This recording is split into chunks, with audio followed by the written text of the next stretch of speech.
Stop killing games, guys. Stop killing games.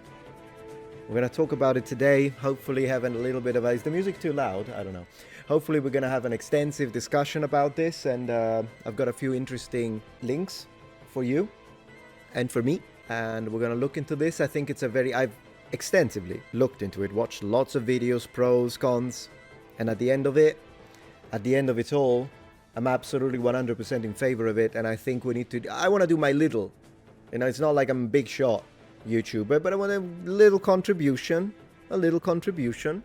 and hopefully people will be able to, you know, we can bring in a few more signatures. We're gonna review it, we're gonna make sure that we explain it, what it is. We will listen to the creator of the initiative. Accursed Farms is the channel. I'm gonna show you very quickly, so we're gonna check out, he has this video from 7 days ago, the end of Stop Killing Games, and then he has an update, because of course he has been getting a lot of coverage lately from really big YouTubers, and maybe there still is a chance that this very important initiative is going to have success and reach the European Parliament, and most importantly also in the UK. I think they are looking for a certain number of signatures from the public. I think this is exclusively European, but do correct me if I'm wrong. And I will explain it, we'll read it, we'll talk about it. Well, why do I even care?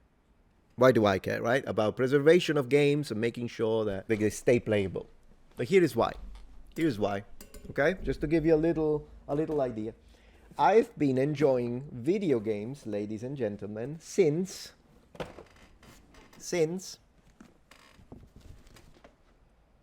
yeah, how about that? This was my first video game system that I owned, loved it as a child, played it very much, still have the freaking box. Then when I was 10, I was given this. When I was 10, ladies and gentlemen, I was given this action set. Action. This is when my life started to have action. But do you think this is it? Oh no, ladies and gentlemen, I've got a lot of stuff. Then my mom gifted me this. And so now I could bring with me my passion and play. Although if it was night, I couldn't see anything. But that's that. Then, you think I'm done? Then I went into the world of computers, and boom, we got a Commodore Amiga 500, and I felt so technologically advanced with the floppy disks. You muppet. Floppy disks. Never mind digital download. And I felt super. Ladies and gentlemen. I felt super. Look at it. Look at the colors that make it look a bit like Toys R Us. Yeah, I went into this and I thought, wow, Star Wing, or Star Fox for Americans out there. In fact, I've got you covered, my American friends. God bless America. I got you covered. Here it is. Here he is, a little square. How did you keep all the boxes? Man, I collect medieval stuff. What did you expect? This is nothing. Okay, we got this. Then we moved into this. It was 1995, I think. It was 1995 and we went into PlayStation. And I was like, oh my gosh, we're using CD. I must be a cyborg. Does that make me a cyborg? An android? So we moved into this. Oh, by the way, I forgot that there is also this at one point. This was a thing as well at one point. Thank you very much. You have a little patience. But then Sega was like, hey, we exist as well. Check this one out. And I gotta say, some pretty nice games in this one as well. Then it was 2000. It was 2000 and we were raiding. We were waiting outside for hours. We got this. Beautiful blue, by the way. Wonderful shade of blue. But it's not like Sega was gonna give up, were they? So, kind of the last song of the Swan, is it? Anyways, boom, here he is. Oh yeah, of course. And then I became a Microsoft Muppet, because I mean, it's a box and it has an X and there is some green in it. So how could you resist? I was like, there's no way you're gonna ever resist this one. So we moved into the Xbox era. And this is just, did I make my point? Or do I need to go and get the others? I'm gonna get the others, because you need to know I'm serious. You need to know I'm serious. I'm not done. Not done. You recognize this one? Yeah? How about this one? Are you done, Metatron? Yes, after this one, I'm done. After this one, I'm done. And believe it or not, I've got somewhere, I have the box for the GameCube, but just don't remember where I put it. But anyways, did I make the point? Metatron, why do you care? But in general, if we really have to kind of very overly simplify this, this comes from this creator, and it literally comes from a place of care for video games. So picture in your mind that one game or those two games that just mean a lot to you. You spent a lot of time, you spent money, you invested in it, and you love them, you like them. But maybe they're getting a little old, or maybe they are already pretty old. And so you're afraid that eventually companies can just decide, which is usually in the terms of service, which is insane, the producing companies and publishers can just decide to not only stop updates, because this is not even what this is all about. We're not talking about they stop making updates for the game, or no, we're talking about the game becomes inaccessible, you can't play it anymore, whether it be offline, multiplayer. It's not one single category, it's games in general. These games stop being usable by the people that own them, meaning you and me.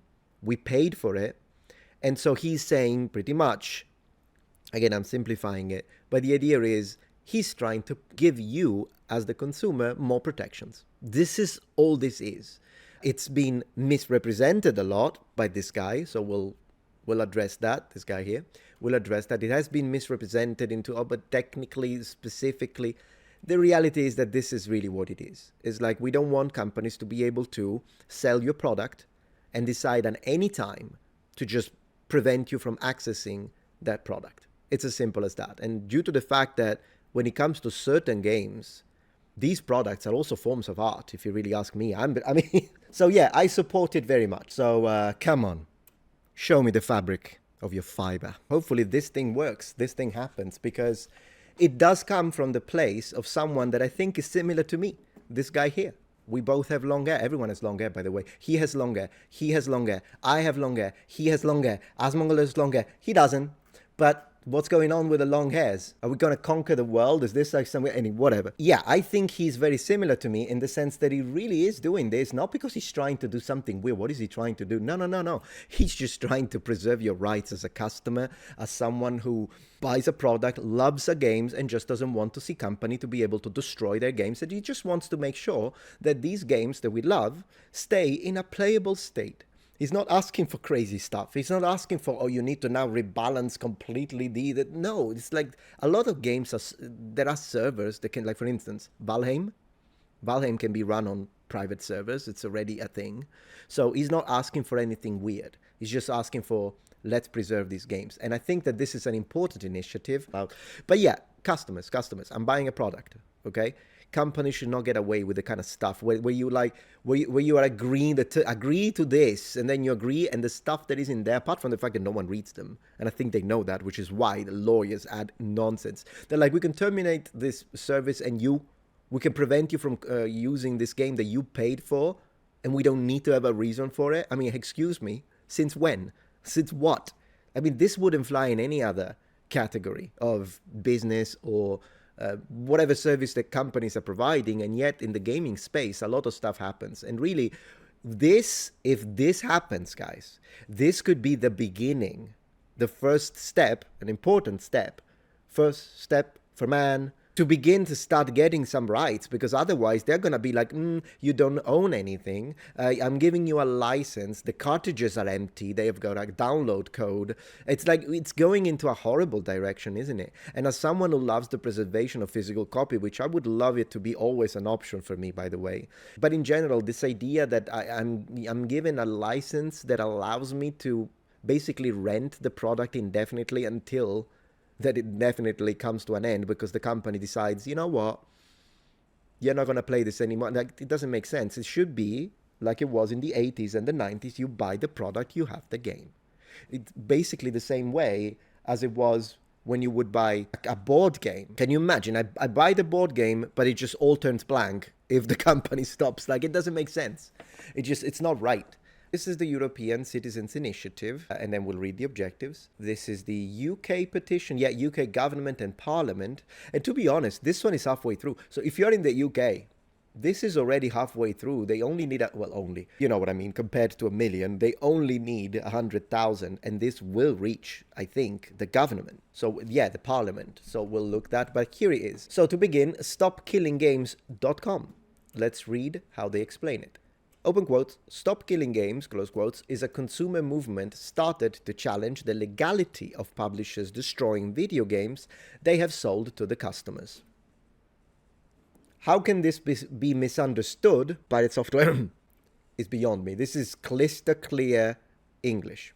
An increasing number of video games are sold effectively as goods, with no stated expiration date, but designed to be completely unplayable as soon as support from the publisher ends. Absolutely, this doesn't encapsulate every single video game out there, but it definitely, a big chunk of video games do fall within this. This practice is a form of planned obsolescence and is not only detrimental to customers, yes, but makes preservation effectively impossible. Absolutely. And as someone who cares a lot about preservation, as I was saying, here it is, PlayStation 2, that is the thing that really hits me the most. Furthermore, the legality of this practice is largely untested in many countries. Over the past year, we have successfully escalated complaints on this problem to consumer agencies in France, Germany, and Australia, and have brought forth petitions for the new law on this problem to various countries. A list of the actions taken to date can be viewed here. See, very well organized, I have to say. As of 2025, most consumer action on this matter has concluded, and we are awaiting decisions on it from several governments. However, there are a few remaining avenues left where people can participate if they are eligible. The European Citizens Initiative is open, and look at this, 686,081 signatures. Help, and it's to our benefit. If you're a gamer, this will benefit you. European Citizens Initiative, this is the most powerful option at our disposal, but it requires a massive number of signatures from citizens of EU countries in order to pass. I think one of the reasons why you need 1 million here, whereas the English version requires 100,000, is because this being the EU, it's a multitude of countries that can contribute to the signatures. So in reality, as long as European YouTubers that are within the gaming space bring attention to this, I think this is doable. We just need some big gamers, because up to this point, several big gamers have entered the fray, but they're Americans. So yes, some of their audience is still from Europe, but I would say, for instance, even for me, the biggest chunk of my community is from the United States, followed by, I think right now, the UK, Germany, and Australia. I think that's how it is right now. So for me, I do have several people in the UK, in the EU that could, if they're interested, of course, try to help pushing this towards its conclusion in a positive manner. But as I say, Penguin talked about it, Asmongold talked about it, Mudhar talked about it. A lot of YouTubers are talking about it. I even saw Endymion talking about it. Like, literally, this is the one thing where everyone seems to be, there he is, everyone seems to be united, regardless of personal political ideas. This is the one thing, the only exception being this guy. So I don't know much about pirate software. This guy here, even the Actman, look at that. I don't know much about pirate software, to be honest. I know he's a developer, an indie developer, but he's also a very successful Twitch streamer. The problem is that I watched the videos, and for what I could see, he has completely misunderstood what the initiative was about, and he refuses to admit it. I don't know anything about him. I don't know anything. So this is not a hit piece on this guy, okay? But I have to underline that in my case, and to me, this has happened with important matters that have to do with history and historical representations. I have been called out for being wrong. I remember I made a video, it was a collaboration, doesn't matter. I made a video about Norse runes, and in that video, the video was correct, but the latter part of the video was wrong. I was wrong in the research, and I accepted it, right? And I privated the video. I made another video about it, correcting the information, and I apologized publicly about it. I've done it. I've done this with a sponsor, if you remember. I have a video of mine which was not clickbait, where I said I need to apologize. It got a lot of views because I discovered that I sponsored, that I was about perfumes that I was involved with when it comes from a monetary side of things with YouTube. At the end of the day, I didn't know, no one really knew about how insane their CEO was, but once that came out, I said, hey guys, I'm going to sever all business opportunities and endeavors with this company because the CEO is disgusting, and so that was it, right? But I apologized because I said, I mean, I don't think I had a way to know, but still I have to take responsibility because I pushed their products. I thought the products were great. That was terrible. In fact, it was a great opportunity. But then again, I did that. And then and another time I was called out by a fellow content creator because on one video I said one thing that was wrong about jousting, and I thanked him. I said it publicly. I said, hey, he corrected me, so let me reiterate. He showed me the evidence. He was right. He was very polite about it.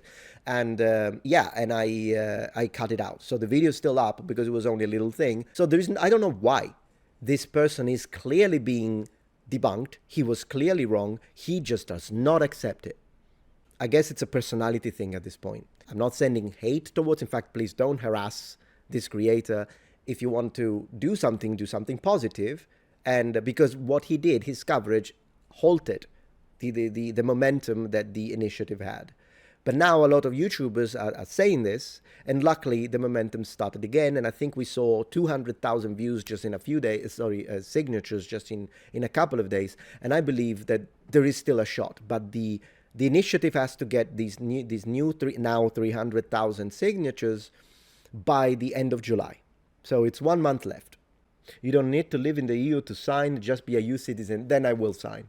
Okay, then I will do it. Thank you. There we go. You see, that's why I think it's really good that I'm making this video today, because among other things, we are answering questions. So you said, fungi, just for your information, you don't need to live in the EU to sign, just to be a EU citizen and have a valid ID number for your country of citizenship. I live in the US, but was able to sign with my ID number. Boom. Excellent. So I'm not going to do it live because I don't want to show my personal information while I'm live streaming, but I can tell you this, that as soon as I'm from Italy, exactly. So as soon as I'm done with the live stream today, I'll absolutely go and add my single signature. I won't consume pirate content anymore. He sucks now. I understand. I mean, again, if he makes an apology video that is real, if he apologizes for it, it's like, guys, I was wrong.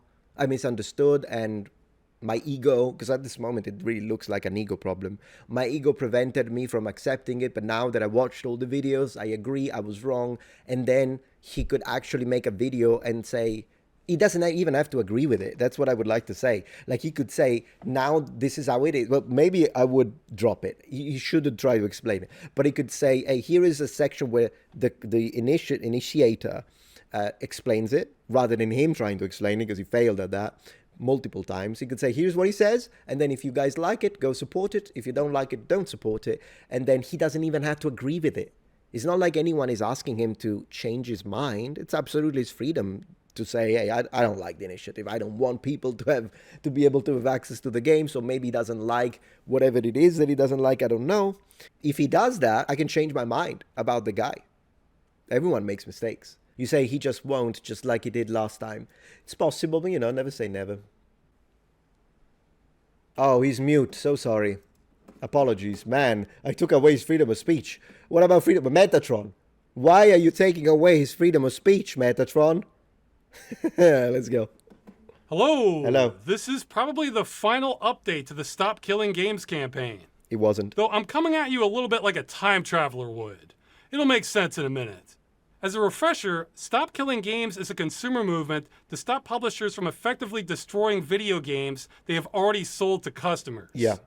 Now, we've gone about this in many ways, but it's easiest to divide this up by things we've already done and things we can still do. Mm-hmm. Because there's about a dozen things we've already done. Yeah, in fact... This guy looks metal, by the way. Do you think he's a metalhead, guys? Is he I'm going to poll it. Let's look at him. I'm going to poll. As a metalhead myself, I'm going to do a poll right now. Start a poll. Is he a metalhead like me? I can see it, guys. I can see. This is Ride the Lightning type of guy, but yes, metal. So I don't know which one it is, but you tell me. Start the poll. I'm going to do a poll on Twitch as well, because this is really important. I need to know. /poll. Let's do it. Let's do the poll. Yeah, metal. He's into Pop. Pop. My vote is yes. I think guy's metal. He looks metal. Anyways. Maybe even Warhammer player, I may say. We can still do, because there's about a dozen things we've already done. Yeah, in fact, here's a list if you want to pause this. Going over this again will be a video in itself. Yeah. I'll talk more about some of this towards the end. So that just leaves things we can still do, which are only 2 items. One is for the UK to sign a government petition to bring this issue before Parliament. Though, keeping it real, I'm not terribly optimistic about this one, since the government response has been a mess by every definition. It's a Doesn't surprise me. long and boring story, but the short version is it's hit a bureaucratic roadblock and will stay stuck unless it gets more signatures. But the one that has a lot of power, so much so I think it could change the course of gaming history, is the European Citizens Initiative. Now, I said I'm approaching this like a time traveler because with the trajectory we're on, these are both going to fail. So I figured... Now I wouldn't say so anymore, because again, this happened after the whole controversy. I believe, yeah, my metal detector is also, yeah, I'm registering some power metal in there. Why wait until they actually do to tell people? Both the petitions end in July. The Citizens Initiative in particular on July 31st. Right. This video probably won't change the timeline. It's just a last-ditch attempt to wake people up on it. The European Citizens Initiative failing kind of stings. Again, this one is crazy powerful, but the hurdle we just couldn't get past was that it requires 1 million signatures from citizens of EU countries. Because I have high confidence this would have solved the problem of publishers destroying video games. Our biggest critic by far is YouTuber and streamer Pirate Software, who goes by Thor. If your only exposure to Stop Killing Games has been this video, then you've been misinformed. This video is by someone who does not understand the campaign, has been trying to stop it, and has been making up what it is about. I am not saying that lightly. I will prove it in a minute. Now you might be thinking, okay, so some YouTuber got something wrong on the internet. So what? Well, the exposure. See, that was my thinking too. The problem is how incredibly influential this YouTuber has been. Remember that list of coverage on the campaign? Holy mother of... Man, even making this must have taken, as I say, as someone who does edit, this must have taken him... Man, this is like an hour worth of work at least. That's more than that. That's crazy. I think a lot of these are just mirroring what he said. The Pirate Software guy. Wow. What were you saying? Metatron, did you say you were going to make a video on dark-skinned elves in various settings, or did I hallucinate? Yeah, but not dark-skinned elves, just dark elves, because as we were discussing, dark elves in D&D do tend to have dark skin, but dark elves in, for instance, Warhammer, as you know, are as white as an Irishman. So I guess it depends on the setting. But yeah, a video dedicated to dark elves and see how they differ. It's definitely a video I would like to make. It's just it probably would be more of a video for the third channel rather than the main, but we'll see. But no, you didn't hallucinate it. You didn't hallucinate it. All right, let's go. Well, best I can tell, Thor's coverage has been bigger than literally anyone else on those lists, except Asmongold. Yeah. And the only video Asmongold had on this bigger than Thor's was about Thor's video. Well, this has been changed, though. Asmongold now has actually made another video about it and kind of corrected it. He course corrected to give it. So this is now old information. So for all practical purposes, Thor here has been the #1 voice on the campaign, and he's been lying about what it is. That's a bit loaded, though. In this case, I'm using the second definition of lying. Okay, I was gonna say, because I hate it when people disagree with me on something and say he is lying, because lying, yeah, you have to have the intent to deceive, to create a false or misleading impression. It's kind of a weird second definition, honestly, but yeah. I'm glad he said that, so I actually do appreciate the guy. You know, he's being precise with his language, and that's good. This video came out right as we were building momentum. Then, except for one boost in Germany, the signatures started drying up like clockwork. This put me in kind of a no-win scenario, too. Because if I ignored it, then a lot of people are going to get misinformed about the campaign. Yeah. But if I did a response video, which is not something I wanted to do anyway, then it might look like drama farming. Oh, who cares? Honestly, If I knew this guy, if he was a friend of mine, I would have, and he told me, I don't know if I want to make that drama farming. I'm like, no, do it. Absolutely do it. Who cares? You're not doing it for the wrong reasons. And even if you were doing it for drama, well, you're still free to do it. Who cares? People do drama all the time. I do it occasionally too. But in this case, no, he's doing it because he cares about his own initiative and he wants it to be correctly represented. Totally fair. Which could understandably turn off a lot of people from the campaign, because it's not about that at all. Yeah. So I quickly made this video trying to clear up all misconceptions and concerns about the initiative. Probably didn't get views, did it? With timestamps for everyone's questions, hoping the truth would eventually come out. Yeah. I can see now that was a mistake. I should have just embraced the drama. Yeah. To this day, I'm still getting frequent comments and emails about the same falsehoods about the campaign that originated in this video. Well, now I have nothing to lose. Yeah. If we don't get the signatures, then none of this matters anyway. So if this campaign is failing because of me not talking about this, then I'll at least correct history here on the way down. Sounds good. I'll get this over with and go over what I think are the biggest points of Pirate Software's videos. Let's go. I'm not going to go over everything because collectively, Thor has made hours of video on both me and the movement. I'd be here forever. Believe me, I could address smaller things too, and kind of already have. All right, let's start. Okay, point number 1. Thor does not understand what Stop Killing Games is. Here it is in his words. Yeah.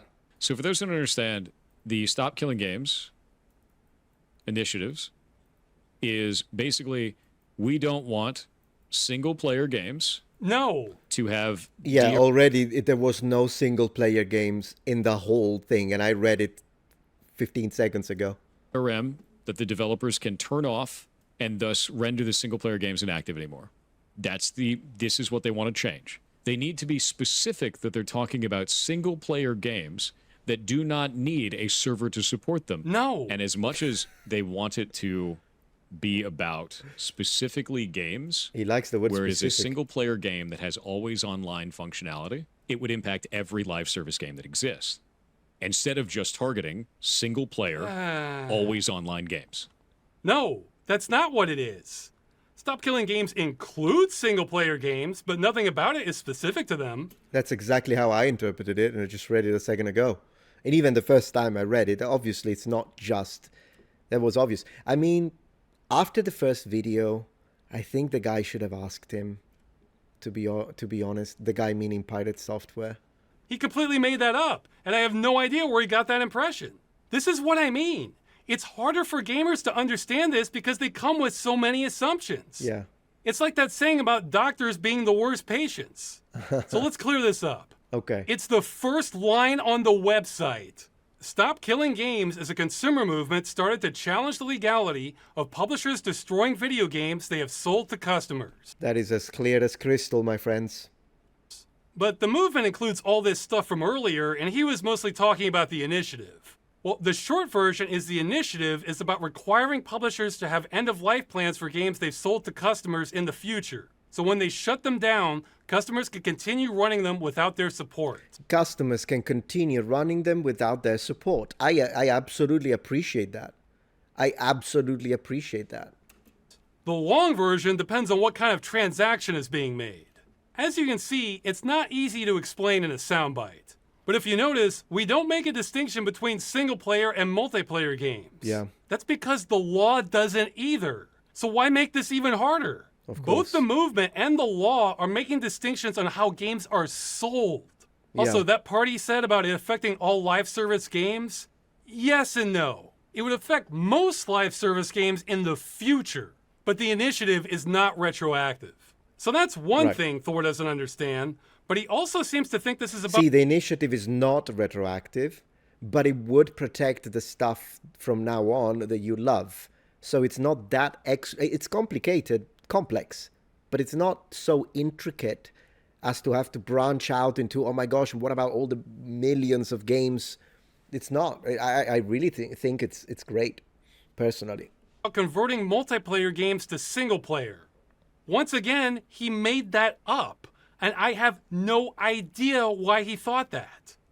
Transitioning an entire multiplayer server-side game into a single player video game, which means rebalancing the entire experience around single player, rebuilding everything in the entire game. How are you going to do that with Final Fantasy XIV? You're just going to make all the raids soloable?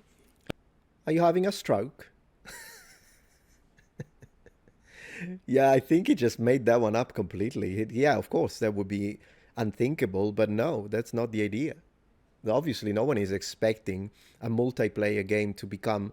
Although then again, there are plenty of games that you can play. Like, even imagine if I have Call of Duty, apart from the fact that whatever Call of Duty it is, you still have the campaign. So, I mean, even if the multiplayer online stopped being supported by the developer, rather than rendering the entire game a brick, it would be, for the future Call of Duty, it would be nice that I could still access the game because I bought it, so I can play the single player campaign, and then locally run servers, and we can still play multiplayer. I don't see it as so, oh, now they need to rebalance the entire game. Who is asking for balance? We just want to keep games we love. Not balance. Imagine the day that World of Warcraft shuts down, and suddenly you have to make it a single-player game for every individual that ever bought the game. That's what they're asking for. That's a straw man. No. Because they would have to sunset live service games as a single-player experience. The idea that suddenly you need to make every single live service game playable single-player offline? No, dude. Correct. No. This one is particularly baffling to me because It's also annoying the way he said it. No, dude. It's not what he said. It's like, what? You know, that's the thing, and this is one of the things that happens with me, with my detractors too. To have intellectual rigor and intellectual honesty, whatever you want to debate, whether it be with a live stream debate or whether it be with a response or debunking video, you can distinguish immediately serious people from haters. Serious people will always steelman their opponent's positions, meaning that they will represent the best possible version of and strongest version of their opponent's argument, and then proceed to attack that, because if you can dismantle that, then you have actually won the debate if they can't counterattack. What people that don't do this do is that they strawman. So they take either, what they do is that they misrepresent the point, putting words into the mouth of the creator that he never said. Again, this happens to me all the time. And then they proceed to attack the strawman, which is not the point of the creator or that that person was having, because it's much easier. It's much easier.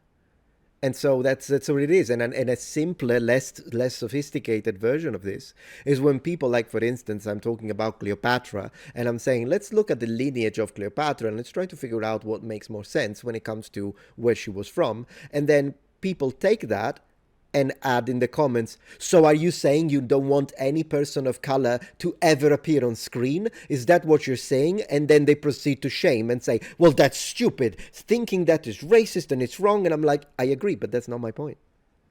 That's not my point. So you took something that I never thought, never said, and now you're proceeding to attack that. That's intellectual dishonesty. because I've heard most counter arguments before. But until Thor, I've never heard this one. That we want the industry to convert all multiplayer games into single-player ones. I keep saying it. You never know where gamers are going to take this. Nowhere in there does it say that it's directly targeting always online single-player games. Exactly. Oh, he's so close. He's so close to getting it. It is vague, and because of that, it will impact. And plus, it's not like he's a lawyer. So the way he's speaking now doesn't even sound like a gamer, which is the only thing I would disagree with Ross. I like Ross. The only thing I would disagree, this is not even a gamer might misunderstand, but he is playing lawyer. He's playing lawyer right now. It's like, well, you need to be specific with the way you address the law, but you're not a lawyer, so you don't know that. And regardless, I know why he's so frustrated, because when he said this, Dang it. look, Nowhere in there does it say that it's directly targeting always online single-player games. nowhere in there does it say that it's targeting only single-player online games. So what he should have deduced from that is to stop have a moment and say, oh, that's right. They don't actually say this anywhere. Maybe I was wrong. Let's give them the benefit of the doubt.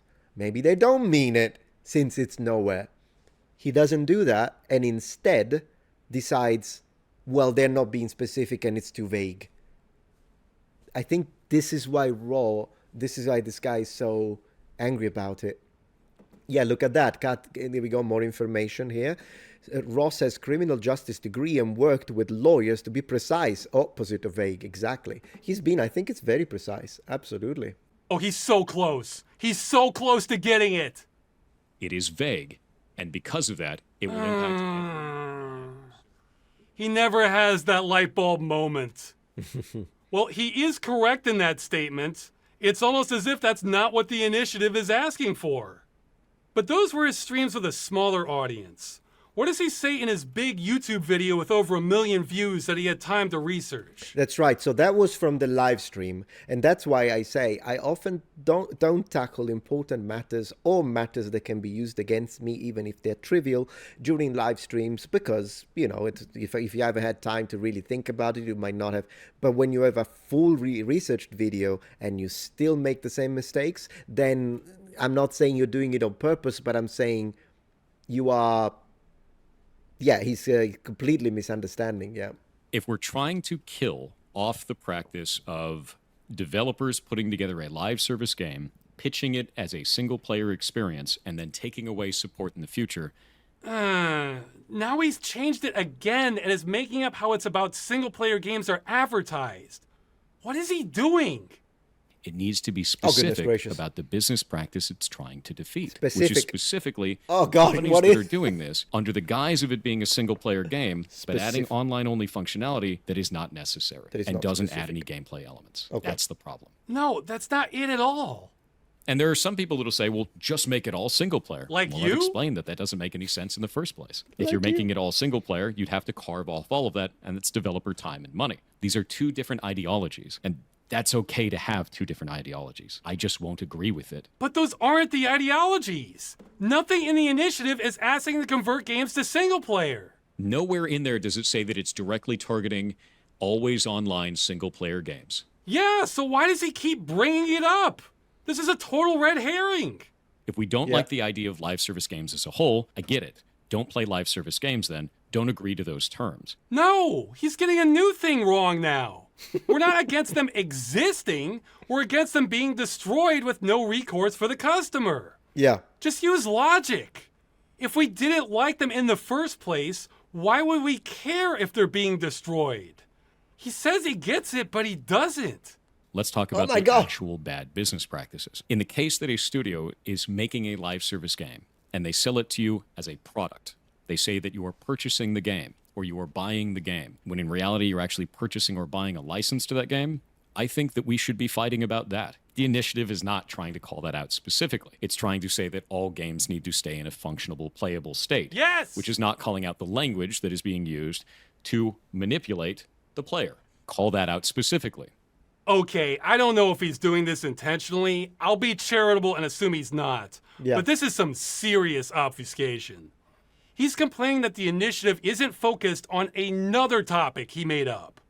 I mean, what is that logic? Hey, the initiative doesn't address how Capcom changed the look of Dante in the Devil May Cry reboot either. That may as well be what he's saying there. Yeah. I am not aware of a game on the planet with a license agreement that says you are not buying a license.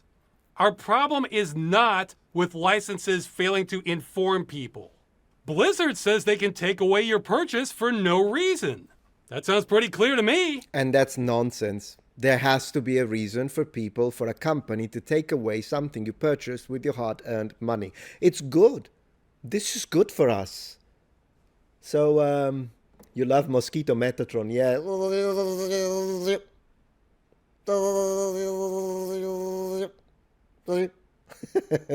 That's Mosquito Metatron right there. Yeah, the guy is the definition of there is no common sense. But in general, I would say these days, common sense is really uncommon sense. That's what we decided to call it the other day with chat. It's uncommon sense. I'm going to petition for that. How about that? Let's just write to the... I was about to say the Queen, but she's dead. So we're going to have to write to the King and see what he thinks, because yeah. Problem is those terms are so hostile to consumers and the medium that they should be taken off the table entirely. This needs regulation. Yep. Forget video games. If you look at basic commerce for hundreds of years, when you paid money, you either got to keep what you paid for, or if it was a service, you were told when your access ends. True. The vast majority of online-only games do neither of those. The games industry is trying to upend basic commerce. I think you have to go back to feudalism before neither of those things are true. Why even have consumer laws if you have no rights? And even feudalism had rights, to be fair. I mean, I could go into the details of this, already done it on several videos, but even during feudalism. If you try to tell me that every studio needs to run their live service game indefinitely or not want to run one at all, then no one's going to run them. Oh no! He wheeled out that line about publishers having to support the game forever. He was literally watching the video earlier where it says it won't do that in big letters. That wasn't enough. Oh my gosh, it's true. Would not do. Require... How? How is he misunderstanding it that much? I'm actually confused myself. Thor is on a planet not Earth. Maybe, yeah. As I say, I don't know the guy. It's not like I have a beef with him. It is annoying, though, that he is it does appear, I am with Ross with this, it does appear that the whole initiative has been completely misrepresented for stuff that was not present in any of the documents. So it's very strange. It is in red over blue. Maybe he should have done orange over blue, because in fact those are contrasting colors. That's why, we have, even in For Honor, you have orange versus blue. It's because, red is over green usually, so that's probably why. We just can't stop gamers from going there, even when we spell it out. I admit, guys, this part hurts. To see the biggest voice on this issue get it wrong again and again and again, then put that same wrong information on blast to a far bigger audience than we can reach. Yeah. It hurts. Well, now that has changed, to be honest, because, as I say, a lot of creators have come forward, but as I was saying, a lot of these big YouTubers are in the US, but still, they do have international, like, look at this, Asmongold got 2 million views 4 days ago, and he kind of showed this, so I think that has helped. And the same with Penguin Zero, why do I say Zero? Penguin Zero, this one here, 3.5 million, so now his reach is huge. So what is the latest update? There we go. Let's have a look at the update. Well, 1 hour and 37, not gonna happen, but let's see just the beginning to see what he's saying, if he's positive about this. Let's see. Hello. This is an update and some announcements on the Stop Killing Games campaign. So I guess I was wrong in my last video about that one being the final update, though. Yeah. That one might still be the final edited update. There's only one thing I have planned, depending on how it goes beyond that. First off, thanks just to like 1 billion people for all the support it's gotten since I made that. It's really helped the campaign. I'm still behind on responding to everybody, but I'm pretty sure I'll get to most of it.